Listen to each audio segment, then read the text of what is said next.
Hi, Carrie and Nita here for Best of Us in Retirement. And we're doing a video that Nita asked me very directly, what does that have to do with retirement? And I basically said, my channel is not only about retirement, but how we live retirement. And one of the most important factors in our life is that we lost our daughter to cancer. It was on December 26, 2014. Let me give you a little bit of a backstory to help you understand how we deal with it individually, and we'll talk about.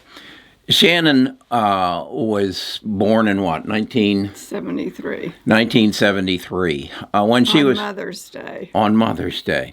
When she was about 13 years of age, she came to us and told us that she needed to go to the courthouse, that she needed to change her name. With some probing, we found out that Shannon believed that she was a reincarnation of my mother. My mother died when I was 8 years old of cancer in 1953. And she wanted to go down to the courthouse and change her name to Catherine. As we convinced her that would make some difficulty, so it became her middle name. She no longer went by the name of Shannon, she went by Shay, and so that was part of it. She injured herself running track when she was probably about 16 years old. 15. And it continued to haunt her through college. We took her from doctor to doctor and found nothing. And then when she was what, how old?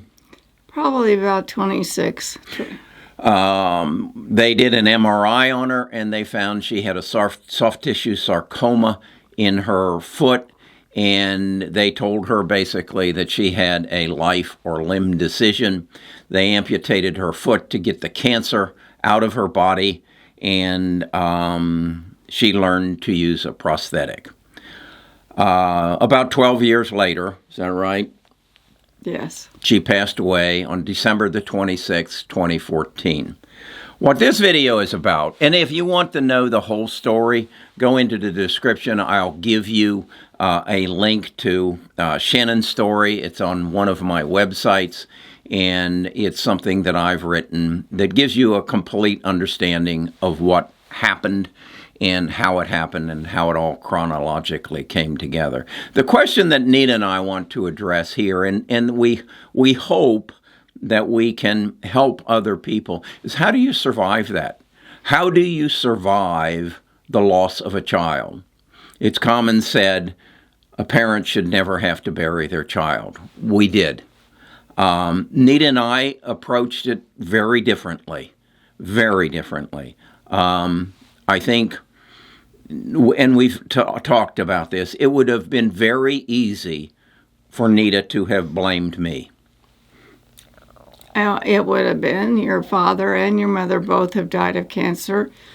One of your siblings has gotten cancer and is doing terrifically well. And I guess I could have, but it never crossed my mind. My grandfather died of cancer like in 1951. That was a long time ago. There was no blame here. I will say that I asked God to come down and sit in the green wingback in our family room and tell me why that had to happen. You know, I was, okay, I'm an only child. My parents passed away. But my dad was 89, my mom was 86. They lived a good life. And my daddy told me the night before that he was being operated on, which, of course, he had no idea this would happen to him, is that he had had a great life. And so you were okay with this situation. You didn't like it, but you knew that he had lived his life well. So I asked God to come down and discuss it with me. I'm afraid to say he never did, but I learned to talk to her out loud. I say good morning out loud every day and good night every day. And for me, she's still alive. My head knows she's never going to walk through that door. Although you said you have seen her. Oh, I think I've seen her float through. I did ask her why she couldn't have sat down and gave me a hug with her wings. I didn't get any answer, by the way. So in your life, she's still alive. She is still alive. She's a part of your daily activity. Very much so, yes. I talk to her. I know she's there. And I know when I'm really in the pits, she would be there saying, Mom, get up and move it. On the other hand, I have basically approached it two ways. I am one to compartmentalize, and I have put Shannon, my daughter, in a compartment and closed the door behind it. I can't do anything about it. I don't worry about things that I can't do anything about. I approach life on a basis as I face it every day, and how can I improve other people's lives? How can I make my life more enjoyable? How can I make Nita's life more enjoyable? And Shannon is not in it. She's not a part of it. Now, there is one other element of it that is part of my life, and that is when my mother died when I was 8 years old, and I should, and we'll address this, I should emphasize that when Shannon died, her son was 8 years old. So my situation became one of, why did you do this to me? You took my mother when I was 8, and then you took my grandson's mother when he was 8. This is just a dirty trick, and I don't like it, and I'm not going to deal with it, and so I put it out of my mind. So therefore, I had to fill my life with something else. I had to find other causes. I had to find other reasons to be here, and that's how I have dealt with it. I have evolved through real estate, through video, to YouTube channel, to where I am now. And now I have a purpose. I write books about that purpose. I do videos about that purpose.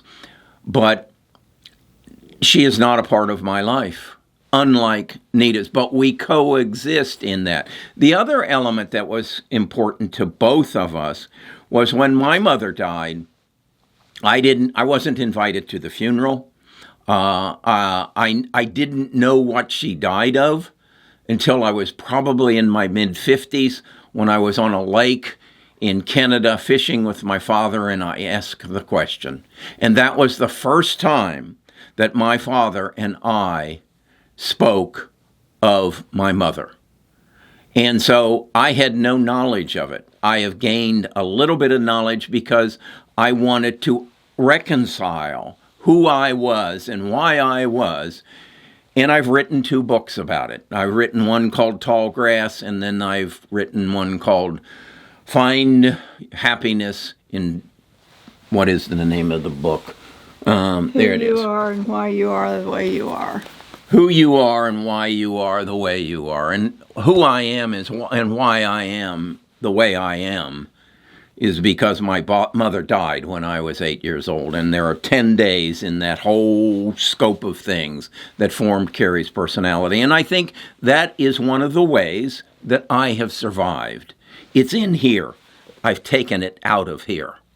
And so I even have to read the book sometimes to put things into chronological order. As you notice, I have to ask Nita, how old was she? How long did she have cancer? I don't know these things because that is in a compartment in my mind that I don't deal with. Now, then the issue came, how did we survive? How did our marriage of how many years? See, I don't know anything. It'll be 55 November the 5th. 55 years. We have known each other since I was 16, he was 17, so basically 60 years of our lives, pretty much the whole thing. So, Nita, if I were to ask you, being where you are now in this process, what would you have done different? I think I would have fought harder, maybe taken her someplace that really knew about cancer. I would have taken her maybe to Anderson or one of those, maybe to Mayo Clinic, where there's people that's what they do. They're cancer specialists.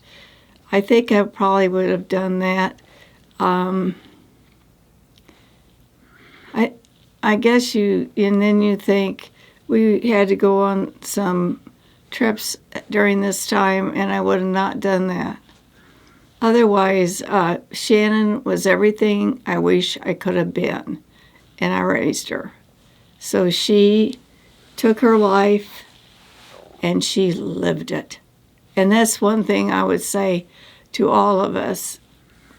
Whether you think you're going to die tomorrow or you've got a disease, live your life, enjoy it. Because, well, you never know. And I think we've tried to do that. We have. And as you say that, I think back to, as you see this jersey over here, Shay Team Warriors, 80 days before she died, she called me and said, I ride bikes. She called me and said, there is a charity over here in Atlanta called 24 Hours of Booty, and it's about riding a bike for 24 hours in Atlanta, sleeping on the football field and whatever, and getting up and riding the bike for 24 hours and raising money for finding a cure for cancer. And 80 days before she died, she rode that bike and she participated. And so we have used that to help keep her memory alive.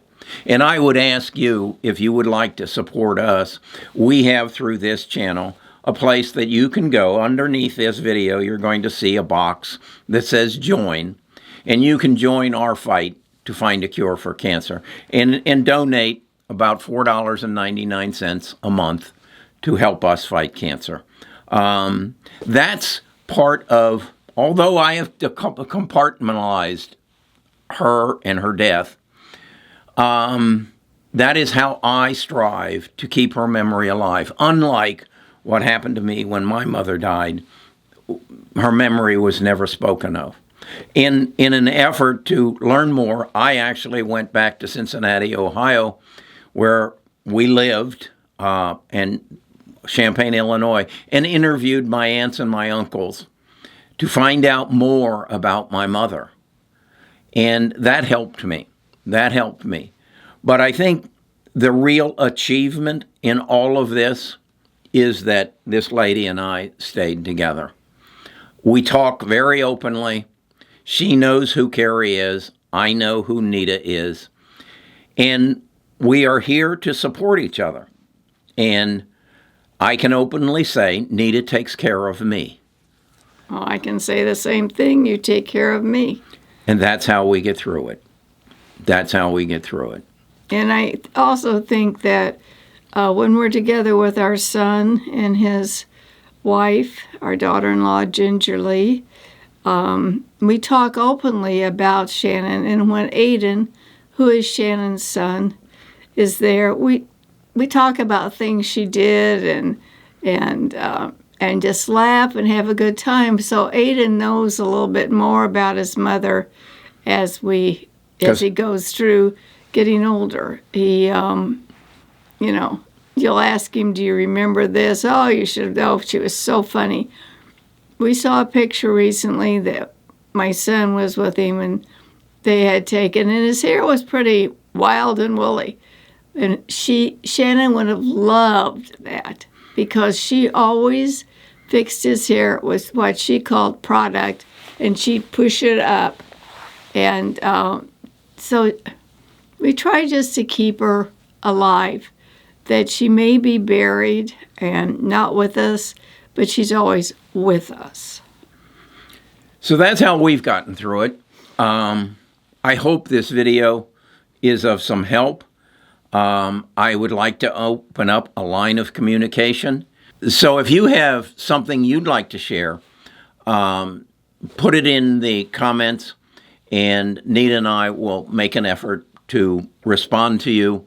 Because, again, as I have said in many of my retirement videos, this should be a team sport. We're all going through the same thing. We're all covering new ground. We're all learning. And we shouldn't have to learn, each one of us, on our own.